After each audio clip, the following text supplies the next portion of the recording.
我哋今日有個特備節目，就係嚟而家啦。因為呢，我哋嚟自香港嘅收納達人愛麗絲，見到我哋屋企實在不堪入目啊！咁所以呢，我哋就會嚟呢度啦。咁佢就俾個意見我哋買啲咩嚟收納，順便帶大家睇下檳城嘅而家。Let's go！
呢個都幾靚色啊！裝咩事？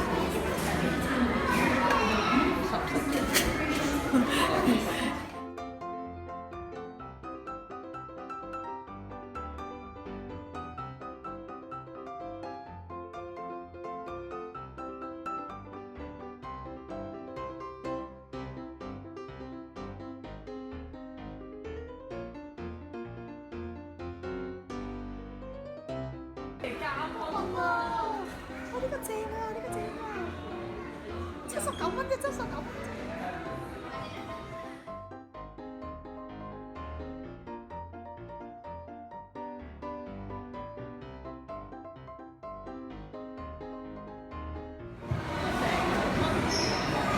咦？呢個啱啱我哋咧49蚊，49蚊啫。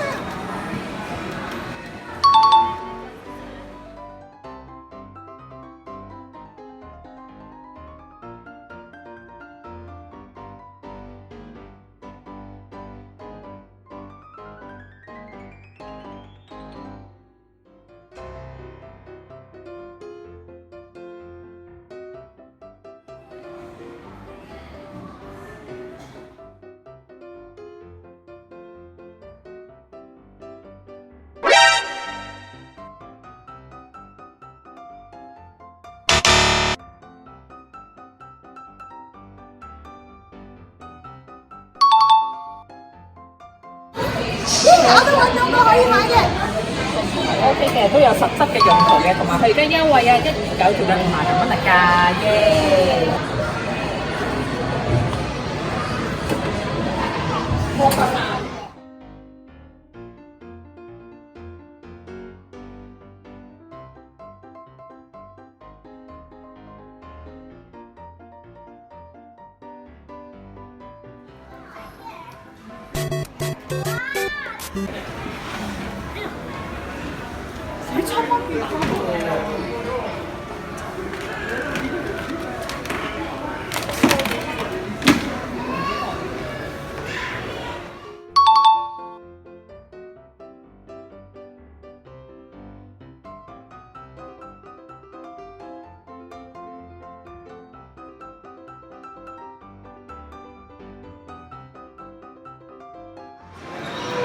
哎呀，個 pizza 唔係呢個。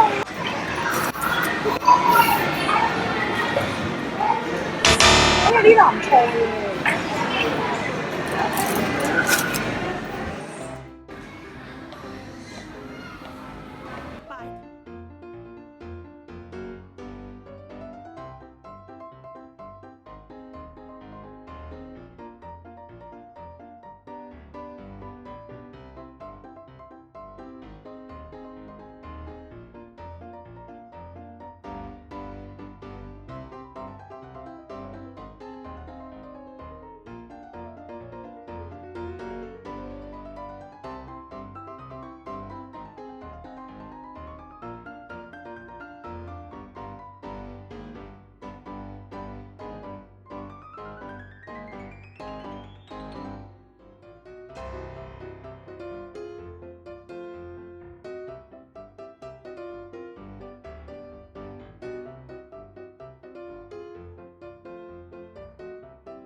我覺得平嘅，只係69蚊啫。嗱，你睇下幾好，又可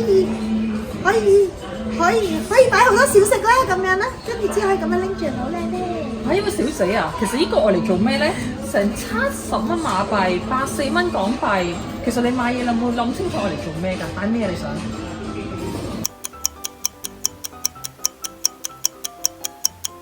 買嘢食咯。其實咧，我買嘢咧就有3大原則嘅。第一就係有冇用途，即係有冇需要啦；第二就係價錢合唔合理啦；第三就係你中唔中意啦。我中意啊，我中意。但係你買埋咁多中意又無謂嘅嘢翻去，咁又我嚟做咩咧？我哋香港人咧係適合斷捨離嘅，因為我哋地方少啦，咁所以咧買嘢最緊要咧係咪需要嘅啫。放低佢啦。